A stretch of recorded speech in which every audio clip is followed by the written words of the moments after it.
Hello, my name is Brant Hunt. My channel is simply called Discerning What is True. Today is the 19th day of May 2024. What I'm going to be reading is another particular book by Alvin Kuhn, K-U-H-N. Many of these books can be found online if you desire to seek these out with a web address of being www.pdf, capital P as in Paul, David, and Frank, drive.com. And you can set up your account, and then you can read as many books as you want to, and you can download them onto your computer and read them later. Phil Langdon is the one who suggested to read some of these particular books. He suggested Gerald Massey. He also told me about many different books that I should be reading, looking into, trying to find the truth about why I'm here, what is the purpose, and what is the Bible even speaking of. And he also speaks of a gentleman called Arthur M. Young, which is this particular book here. He wrote, brilliant man who passed away in 1995. Fortunately, there are videos of him asking pertinent questions. A philosopher in many ways, also an inventor. He also wrote the book called The Geometry of Meaning. I would highly suggest you read this book.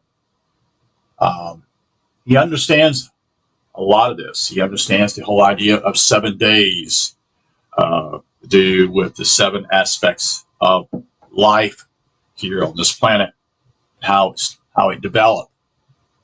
There are others. One brilliant book, I would say, is another one here called simply is The Secret of Light by Walter Russell. Walter Russell is another brilliant man who's no longer here. Was a sculpturist, actually an ice skater. As far as I know, he was did art. But his most famous thing simply is, and this is so key, and hopefully me and Phil will be able to do a live version, a live interview tomorrow. There's in Genesis that most people just do not see or just pass by it when they read Genesis chapter 1. What is Genesis talking about the light before the sun and the moon? This was developed the first day. What is that all about? Hope to ask that question with Phil. I don't have the answer. I speculate, but I prefer not to speculate because I may be wrong. The reason why I look to Phil Langdon is simply is he's the only one I know of who has ascended, and there is definitely he has had this in his life. There's no doubt about it, folks. That's why I interview him, because I know no one in the English-speaking world who has done this. So that's why I spend as much time as I do, or try to ask questions. And many times our videos are over 2 hours or longer, because I have questions, and I don't know why people don't pursue this. I think that people who are following these many things that are taking place today, especially the New Age movement, which is nothing, a bunch of bullshit. That's what it is, folks. It's bullshit. And I'll call it out each time, because I'll speak out, because simply as one who wants the truth speaks out against falsehood. So let's there are many here who continue to look at Scripture literally, which is a stumbling block for those who they continue to stumble at this whole idea of literalism. And there is no literal interpretation of the Bible. If you get that, you're getting what we call wood, hay, and stubble. That's what you're getting. You're not getting truth. It's for those who who want the simple things, but it's not true. See. So anyway, let's get into this particular reading of the book by Alvin Kuhn here. And thank you for being here. And I wish you a good day. And let's do one more thing as I get a little bit of what I call a magnifier here for me to read it. This is the chapter 1 of the Ultimate Canon of Knowledge by Alvin Kuhn. Alvin Kuhn has written some books. Let me just tell you what he's written here. And I haven't even read these books. The Mighty Symbol of the Horizon, The Nature as Symbol, The Tree of Knowledge, The Rebellion of the Angels, The Ark and the Deluge, The True Meaning of Genesis, The Law of the Two Truths, At Sixes and Sevens, Adam Old and New, The Real and Actual Immortality. Yes, but how? The Mummy Speaks at Last. Symbolism of the four elements, which the four elements are in Scripture, especially in Revelation. Through science to religion, creation in 6 days. And those are some of the works he's done. And unfortunately, he's done unpublished, as far as I know, of an autobiography by Kuhn, which was the Lyre of Orpheus, Orpheus, that he gave a graduation address at Chambersburg Academy, which, as far as I know, is not been published. So, and then Great Pan Returns. This is an unpublished autobiography also. So anyway, let's get into the work. Thank you for being here, like I said. And here we go. The Echoes of Past Wisdom.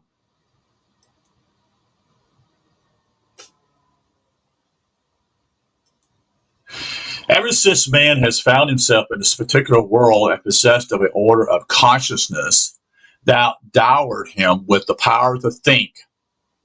Yes, we do have the ability to think if we decide to. About his situation. What do you mean by situation, Brand? Well, why is man here? In fact, why are we here? There has to be an underlying purpose here, something that has not been done in order for us to ascend or to find out who we really are. In fact, that is the what we call the undiscovered aspect of what this is about. Most people don't even ask that question, why they're here. They never even have a concept of that situation that we're here. Who put us here? Did we come here voluntarily, you see? Or were we forced here? And as I had done the videos last night, revealing that simply is there is no such place as hell that the ministers speak about. The problem is simply is that this particular earth is hell. So when the preachers tell you simply is that you're going to hell, no, you're already in hell. This is hell. This is the place called hell. This is the underworld, so to speak. So let me go on. He has also recognized that he is ludicrously driven to wonder about his existence in such a universe. From the start of his self-awareness, which usually only starts, as me and Phil have talked about, roughly after 40 years old. Most of us from 0 to 40 really don't know a whole lot. And we are following the rules of religion, how do we work, what we do. We never even ask questions to ponder this. And basically, a lot of people, even after 40, don't even ponder those questions. They reject that. They reject the free will that they have to pursue these things and the time they have. And my awareness simply was when I went to seminary that I was wanting to be a church history professor and was going to pursue a master's and then get a PhD. And come to recognition is simply is what I thought was true in a literal terms was not true. Things didn't add up, you see. He has been persistently haunted by the desire to know the why, the how, and ultimately the why of it all. With the dawn of cynicism, there arose first the questions about his environment, this amazing world in which he finds himself cradled. its components, earth and water, that is, air and fire, which are the four elements, and all their interrelations, those stars that glitter in the upper firmament, and all the phenomena attending the cycles or cycling round of day and night and the seasons, the sun and the moon, lightning, thunder, rainbow, and the aurora borealis, what we call the night lights, lack of a better word, ice, steam, hail, cold, heat, color, life, and death of vegetation, and the endless forms and movement of things. Then at this wondrous gift of consciousness develops its astonishing powers. That's what this is about. This is becoming conscious. Before 40 years old, we are living what I would call an unconscious life. We're not actually pursuing any deep things. We don't even ask questions and purpose and what we're here for. We just go to work and make money and build a house and get married and have kids, and just like everybody does before, never even consciously being aware of what they're doing somewhat. He finds that it introduces him to a world that lies not outside but inside himself, so that he must balance himself, as it were, between two worlds of being. He finds that he must study both of these worlds, as his exercise of the powers of the one within gives him understanding and control of the one without. Finally, when Eustace has sharpened the facilities or faculties of consciousness to great acuteness, his genius drives him to seek answers to the question of how these two worlds may be related to each other.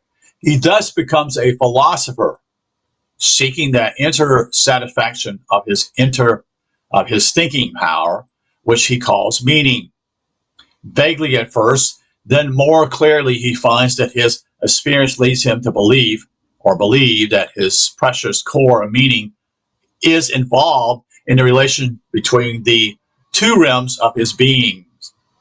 All through his history, he has wavered between two positions, at times being convinced that the keys to meaning are to be found entirely in the outer world, but again being persuaded that they are better to be discovered within the area of his reflecting consciousness. So his philosophy has oscillated between naturalism and idealism, and it cannot yet be said that the human mind has arrived at an understanding of precisely how the two areas of his experience, his two worlds, are related to each other. The quest for a more lucrative insight into the problem and the sounder understanding of his total import is the theme of the present work. The evolutionary development of man's power of consciousness deepens, and exalting his intelligence commits him inevitably to a ever intensifying search for knowledge and the satisfaction and delights of understanding. Yes, indeed. Yes, I would agree with that wholeheartedly. The scriptures of antiquity, which he has cherished as his greatest treasure of light and truth, admonish him that understanding and wisdom are the most precious things he can discover in life. Yes, that is why you're here, you see. He feels within him an insatiable curiosity, a veritable hunger and thirst for the truths and realities of his existence. He is still Ajax, crying for the light, for all too largely his life is groping amid shadows, a wandering in strange and uncertain courses, a stumbling progress, not without falls and injury, ignorance breeding doubt and fear, still darkness his vision, and makes his advance precarious, perilous, and want of clear knowledge of his road. Evils ambush his path among unknown ways. Accidents befall him. Catastrophes strike him suddenly, and he withers too often in misery and suffering. So true. So true. So his quest for the understanding that brings wisdom and security still persists and grows more exciting as his continual efforts brings him new rewards that enlighten and cheer him and entice him on to further pursuit of his high goal. Thus, goaded and lured, driven by pressure and elated by fresh delights, he presses on towards some distant goal where a more or less blind instinct seems to tell him lies ahead for his attainment. The world and his experience with it confronts him with the staggering fact of the endless diversity and multiplicity of the phenomena of life. He is constantly challenged, first with the meaning of particular events, then with the meaning of the total ensemble of world existence. Deeply reflection, I should say, seems to convince him that the solution of problems possessed by the flow of immediately and particular events can be found only in a comprehensive understanding of the ultimate meaning of the whole. The quest for this consummated insight has led him to formulate the principles of what he calls the science of total being, ontological. After centuries of effort to reach determinations as to the crowning interrogatory, he seems forced to fall back on the recognition that life and the universe are gigantic mysteries which overtax his present powers of full comprehension. However, they give evidence all along of embodying the mighty secrets of their nature and being, prodding man's undying curiosity to delve into them. When he presses for an answer to the inevitable question as to what the world is, he sees that it is virtually impossible for him to frame anything but a tentative answer and never a final one. For if he settles upon some conceived or postulate primary essence as the substract, and core of all being, and names it, he is at once faced with the question of what that original essence is. The ultimate thing that is the what of existence is beyond his ken. If Thales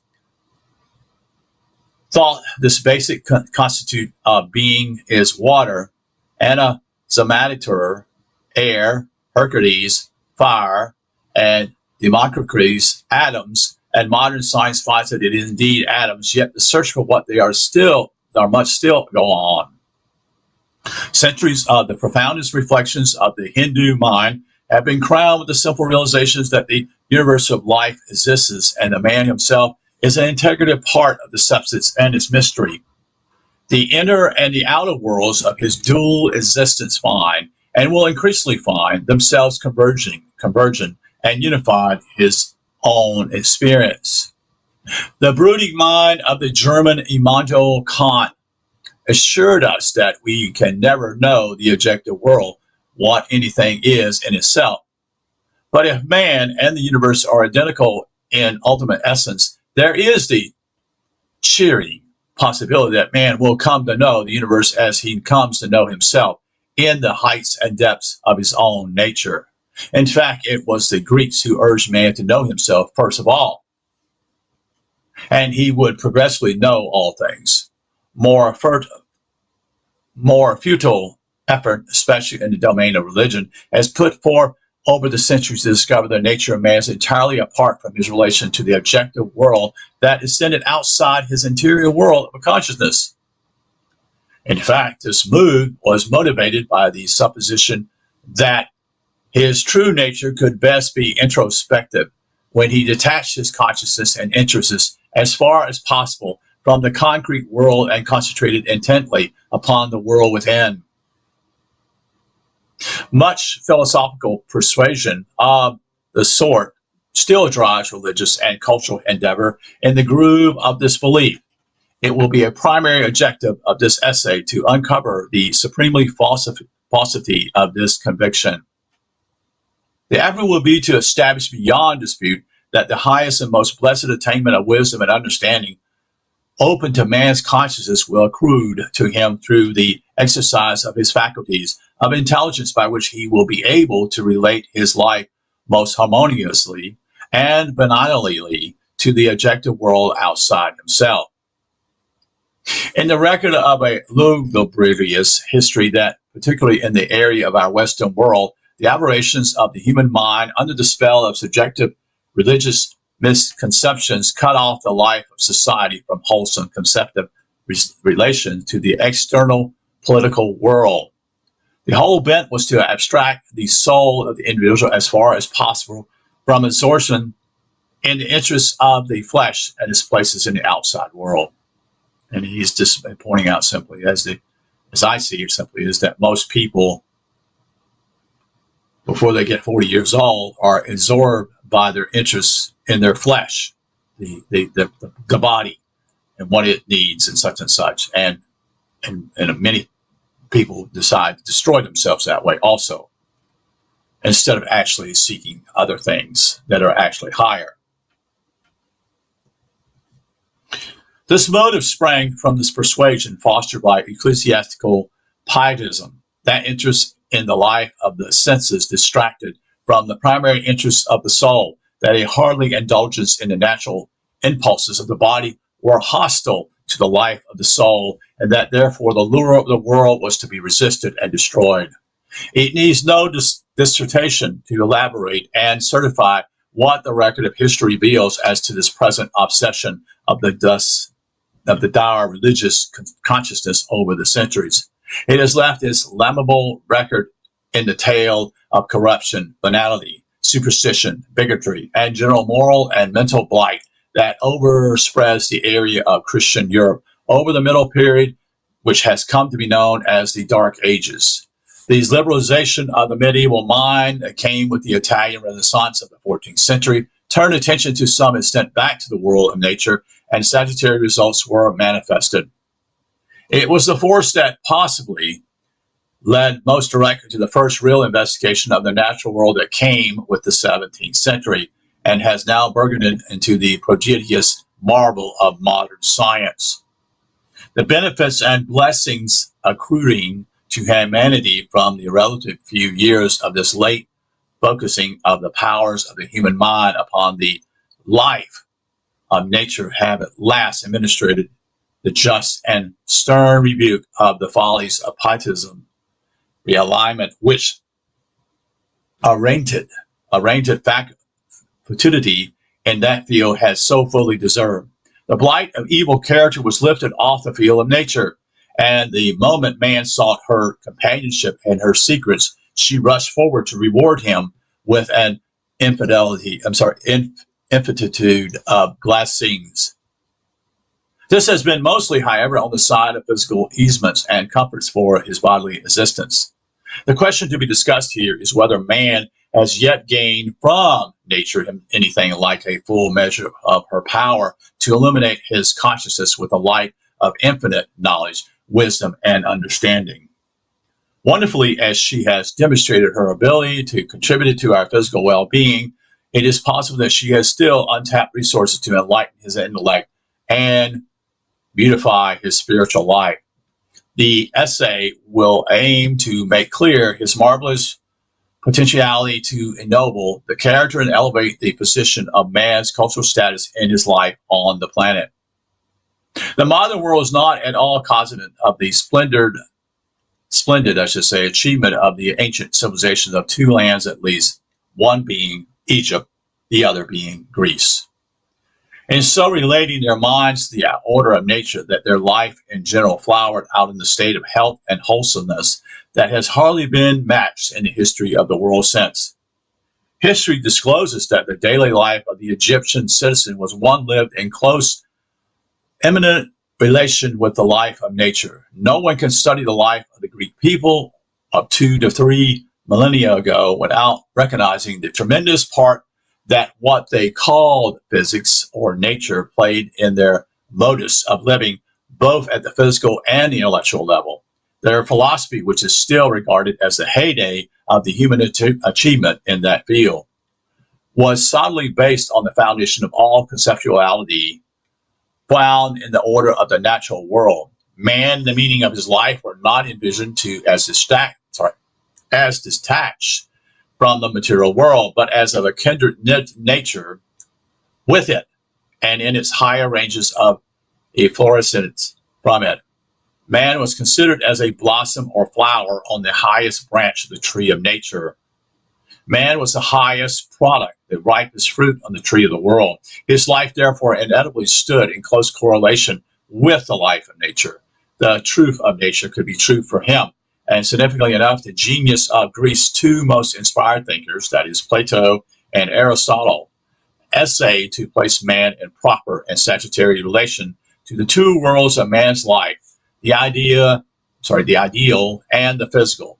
Plato strove to place this foundation of the human life in the domain of the ideal.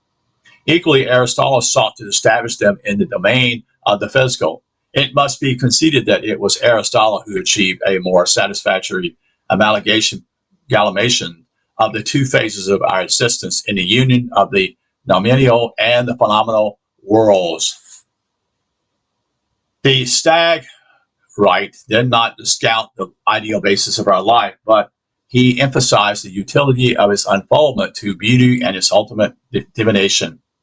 But since the days of ancient Greece and Egypt, the mental attitude towards nature has floundered about in a sort of semi-darkness, only dimly lighted at times by a more confident insight. A special kind of introspective envisioning of nature, which the Greeks had developed to a state of fair acuity, seems to have been lost with the general decay of philosophical acumen that all too quickly followed on the age of Plato and Aristotle, and that left the Near Eastern world conditioned for the messages of Christianity, which offer the vistas of heavenly consolation and bliss when sturdily effort to achieve the good life on earth seemed to have collapsed. We should never forget or minimize the importance of the recognition of the historical phenomena which the philosophical life of the ancient Greeks presents as challenges to our intelligence. Greek thought rose to its highest summit of lucrative envisioning of truth when it was still invigorating by the conviction that the world of the external nature was permeated and emanated by the spirit of the divine mind.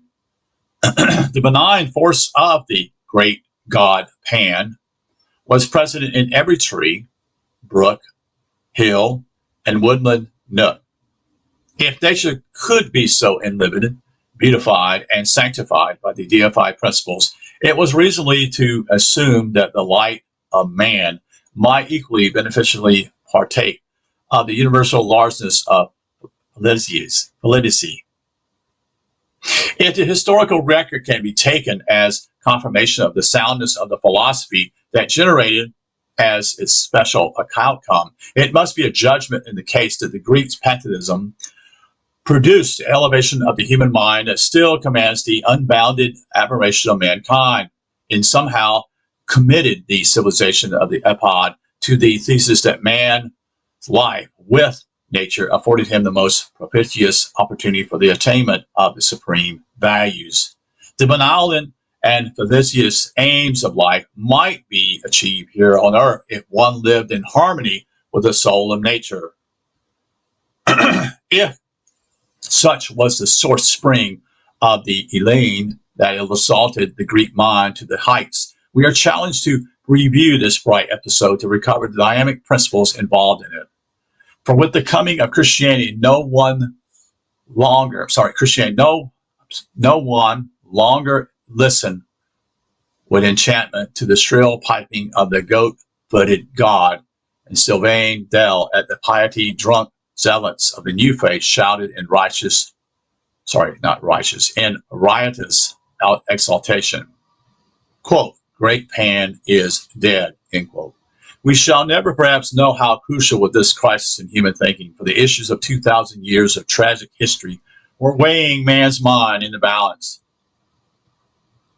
And obviously high intelligence had inspired ancient civilization to place this faith in nature, and for a moment it brought a splendid flare of human genius that has enlightened culture ever since.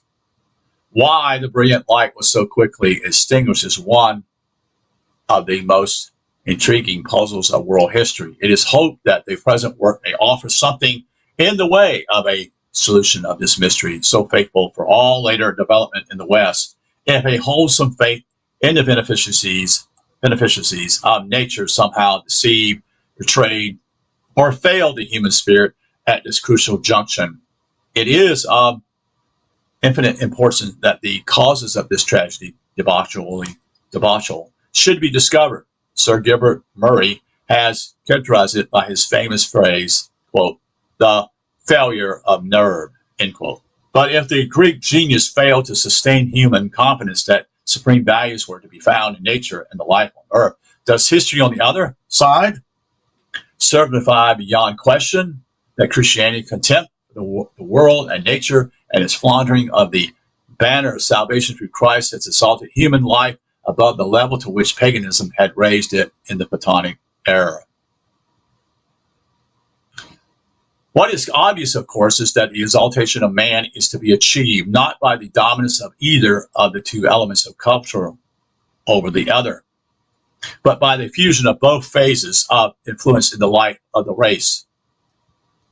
It is probably a quite adequate statement of the general truth of things in the realm of religion and philosophy that the aberration era that has prevailed these areas of human ideation have sprung from failure to keep the two sources of dynamic influence, the objective nature outside man's consciousness and the spiritual forces within it, in complete and harmonious, I should say, accord with each other, to open human life to the sweeping force of the one, while closing it against the other, has at all times brought debauchery, and wreckage. Since the human being stands at the point of balance between the two areas of his being, the physical and the spiritual, the astute Egyptians of old said that he stood on the horizon line between the heaven of spirit and the earth of matter.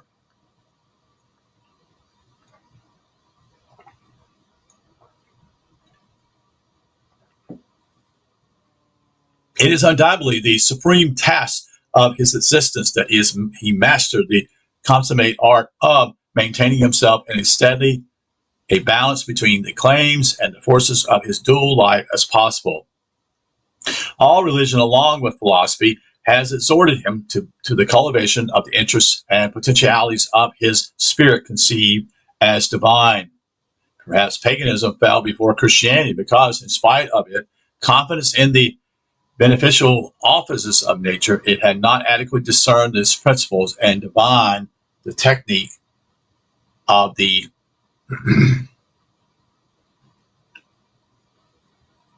of the truly harmonious adjustment of human life to the natural world. The human child is born into a very lap of nature, his nurturing mother, and he accepts her fostering ministrations gratuitously.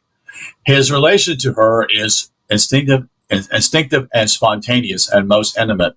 But when maturity and the emergence of intellect and reflection, the matter of maintaining his salutary relation to the benign mother becomes an obligation demanding the exercise of a phase of his genius, which is little known to average humanity and is developed only by the highest culture of his psycho-spiritual capacity.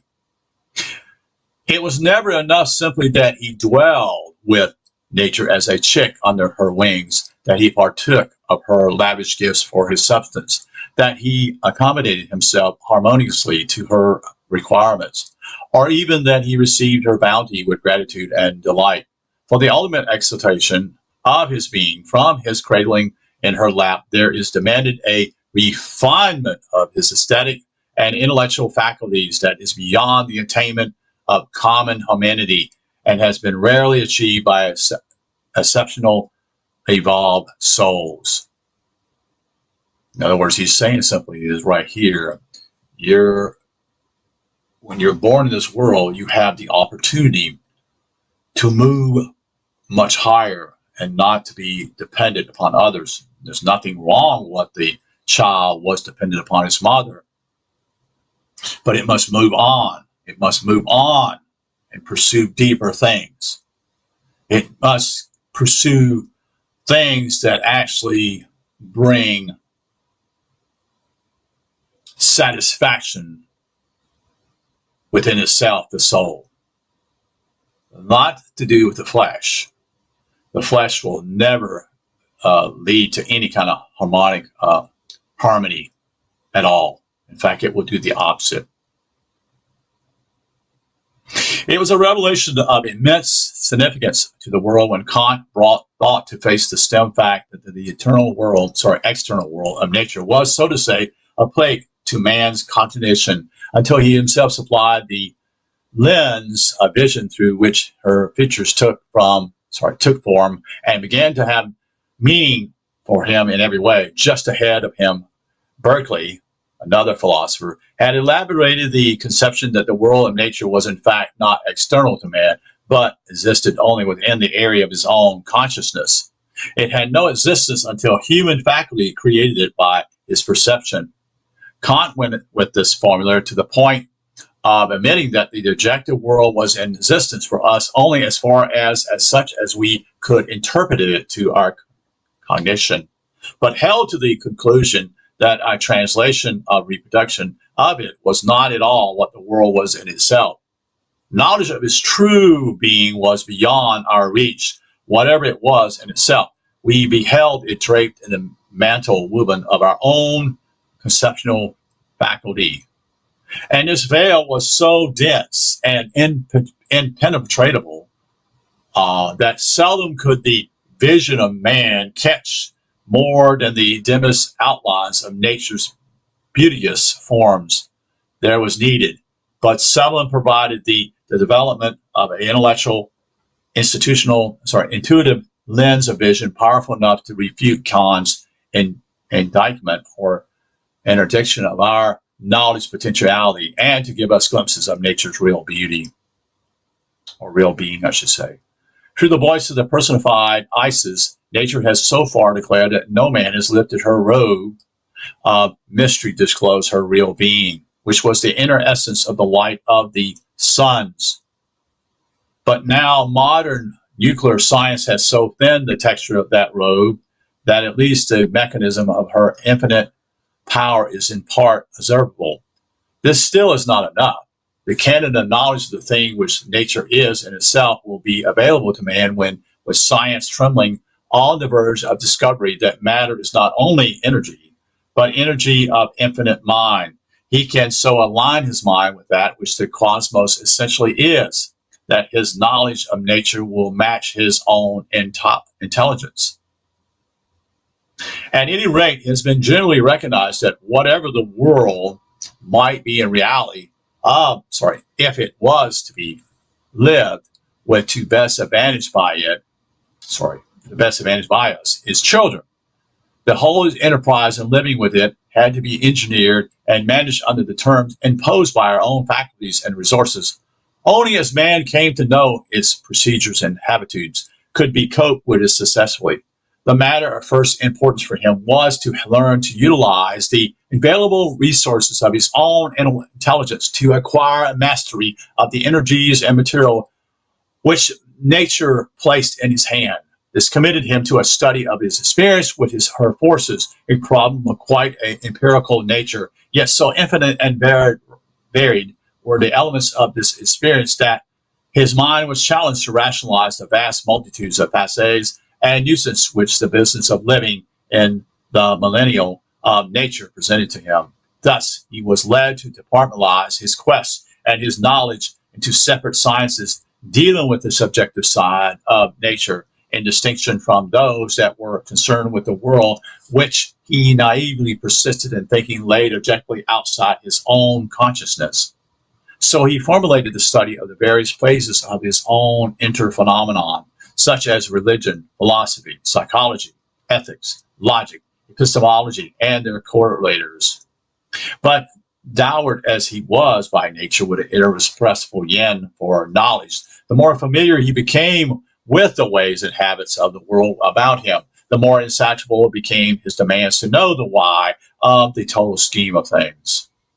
Whatever wonderful things were revealed to him in his effort to accommodate his life to that of nature, he still remained in ignorance of what a perfect science of living demanded for his highest happiness, until he had some clever vision of the ultimate end and goal towards which he should orient the direction of his total effort. His knowledge of the what and the how of the universal order could instruct him how to adapt his life by sheer empirical outcome of his constant tendency to the interests of his security and his well-being. Still, every deliberate choice of action in daily living had to be grounded on some reason, however vaguely formulated, and that reason had to hear some relation to a larger context of the meaning which by regression brought through back thought through back to some total and ultimate motivation for the existence of man and the world. The little ill-defined reasons which at times seems no more than idle whimsicalities, dimly perceived and often demonstrable erroneously and even harmful, had to have some intricate place and function in a universal scheme and synthesis of the total meaning of life. Hence was born the mental enterprise, which is known in philosophy, regarding by reflective minds as the noblest engagement of man's interest in his life to the world, and it sprang from the necessity of his knowing how best to order his life in relation to the cosmos as a whole. The issue of pleasure and satisfaction following certain modes of his activity, and the issue of pain and suffering ensuing upon certain other modes of behavior, bred in his consciousness the concept of meaning. By trial and error, if by no other route, things, events, actions came to have meaning, but the meaning of a small immediate event had in turn to find itself validated in the context of a larger vista. In fact, only sparsely spoke its piece, that is Piece, rendered its verdict unless it could hint at some significance for the wider range of values. As mind power developed and expanded, this perception of meaning generated by smaller eventualities seemed to demand for their rational justification an extension of their reference and pertinence to some final synthesis of all possible knowledge, the view of a tiny area of experience.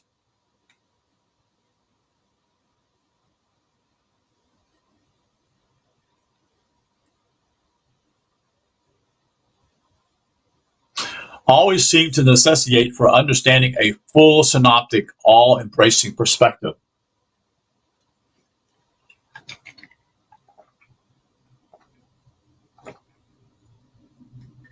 This effort, in fact, is the gift of the higher endeavor of man's mental faculty. The bent, the drive, the inappeasable hunger of his mind for consummated intelligence must be recognized as the supreme and incontrovertible evidence that the indefeasible fire of a divine nature glows within the depth of his organic being. It is the certification of his membership in an order of being transcendent the level of existence to which he is attached by means of his animal body. That's why, we're characterized as our body as being somewhat like an animal. Most don't have what we call, not most, if not all, have a really struggle with the animal body with a lack of self-control. They don't understand by giving into the animal body, they're actually causing harm to themselves, you see, in many ways. This was categorically added or stated by Plato, who declared that through body, man is an animal, through intellect, he is a god. And you know that by your 7 chakras too. Your lower chakras are to deal with what we call the fleshly desires. But your higher chakras are to do with knowledge, wisdom, and intellect, you see. And that's where he is God. Plato's predecessor in philosophical excommunication, Hercules, had put it in the terms conveying the same affirmation, quote, man is a portion of cosmic fire imprisoned in a body of earth and water, end quote. Beautifully said. Beautifully said. This understanding was one of the prime canons of pristine spiritual wisdom of antiquity, out of which came the various reverent, quote, scriptures, end quote, of the world. The quest of philosophy, the term significantly meaning the, quote, love of wisdom, end quote, and not except indirectly the science of wisdom, has thus been the loftiest incitement of the human spirit towards its fuller grasp of essentially an ultimate verity.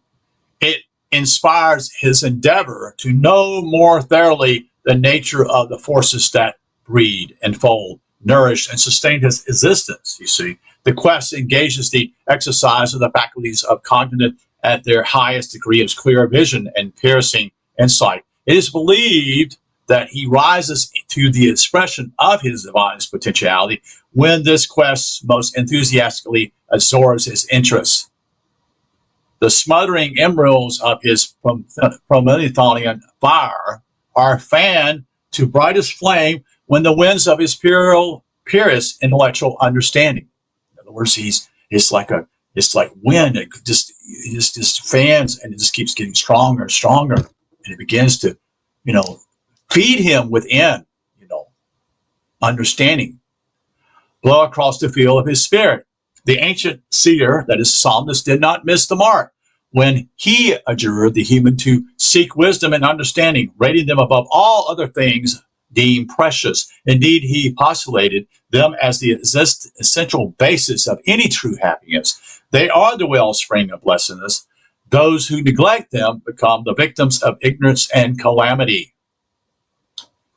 Down through the ages, then, the human mind has grappled with the facts of his experience, the data of history, the world of nature, and has striven to distill out of the melange the priceless essence of comprehension and knowledge, the better to guide his way. As nature takes the water and the soil, and by passing it through the fiber of its grapevine, converts it into the life-giving substance of wine, so the genius of the human strains the raw matter of his experience through the alembic of his thought faculties and distill out of the compass the essence of knowledge and enlightenment. Mind, so to say, compresses out of the crude elements of earthly experience the ichor, I-C-H-O-R, the wine and the nectar of the semi-intoxication of consciousness that yields imitation of divinity. Philosophy thus inspires the most exalted delights of which the human genius is capable, sweeter than honey and the honeycomb, end quote, exalted by the psalmist. Since this quest is the noblest interest of mankind, the picture which what we call world history paints as to the fortunes of the great effort to pursue it is fairly disenchanting, even distressing, to a depressing extent in a record of failure, of blindness and confusion, of mental darkness, rather than the glow of the sacred fire on the heart of the human's temple. The sad reflection about it is that the diviner flame of the human spirit appears to have flared out for want of adequate fuel since that, quote, ancient, end quote, epoch. The flame was bright enough to enlighten the mentality that produced those, quote, sacred scriptures, end quote, which are still revered as the core of divine truth, the actual, quote, word of God, end quote, that gloriously flares up left us the hermetic wisdom of Egypt, the epoch of creation, and the divine ordinance of the Hebrew Old Testament, the lofty mysticism and profound rationalism of early Greece, the legacy of Zoroaster, of the Buddha, of Sankaracharya, Krishna, Confucius, and Orpheus. But then, after a last outflaming in Neoplatonism, in the first 3 Christian centuries, the light dimmed, and nothing can be recorded but faint stirrings and flittering among the ashes and emeralds ever since, given fitful flashes at various times and a zest for keeping the divine flame aglow on the human heart diminished. The hopes of a bewildered, I say, humanity turned towards heaven in yearning for new lightning, Lighting, from the infrarium. The candlelight of the human mind, after one brilliant flash, appeared to be too feeble to sustain itself. Overwhelmed with despair of attaining the good life through human wisdom, men fell back on the age-old tradition of the coming of Messiah, who would fill the world with the radiance of his celestial glory. The road to blessedness ran not through the terrain of divine philosopher, as the Neoplatonists had endeavored to convince the darkening world, but through the frenzied zeal and pious faith of a belief in the advent of Messiah. The obsession of the general mind with this expectation, entailing as it did in the end of the world and the apocalyptic crash, suffocated all hope of resuscitation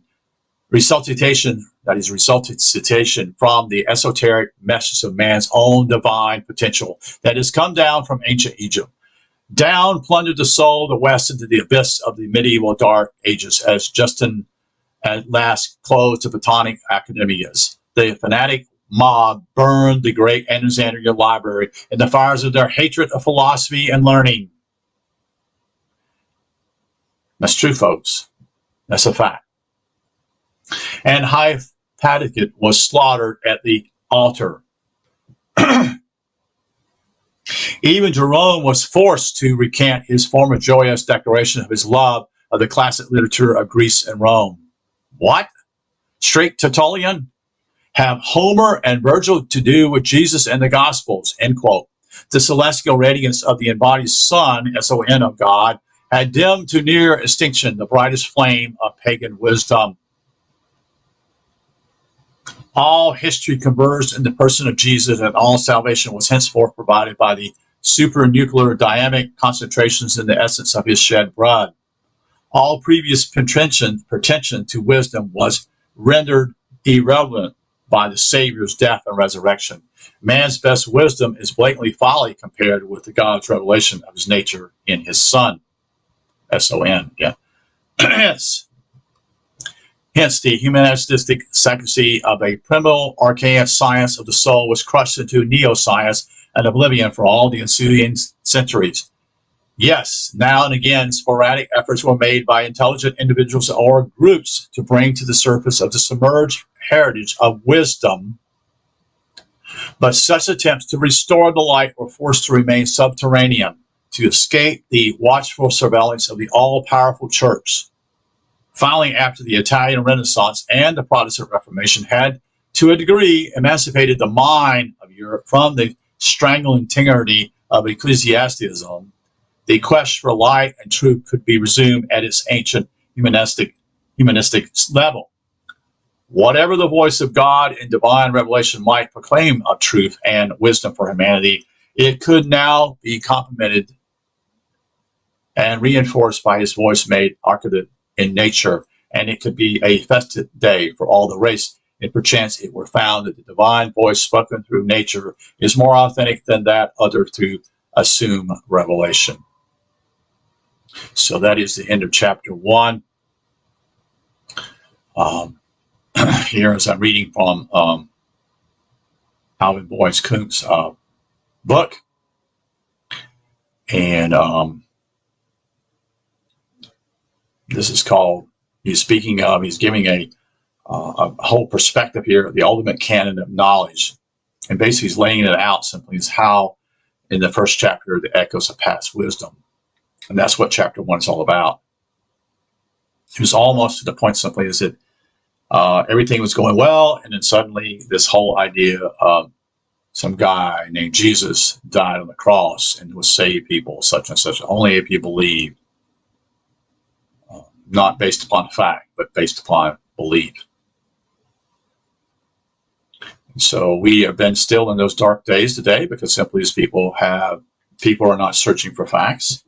Very few people want to know the truth. They just simply want to believe. And so we're still dealing with that issue for over 2,000 years.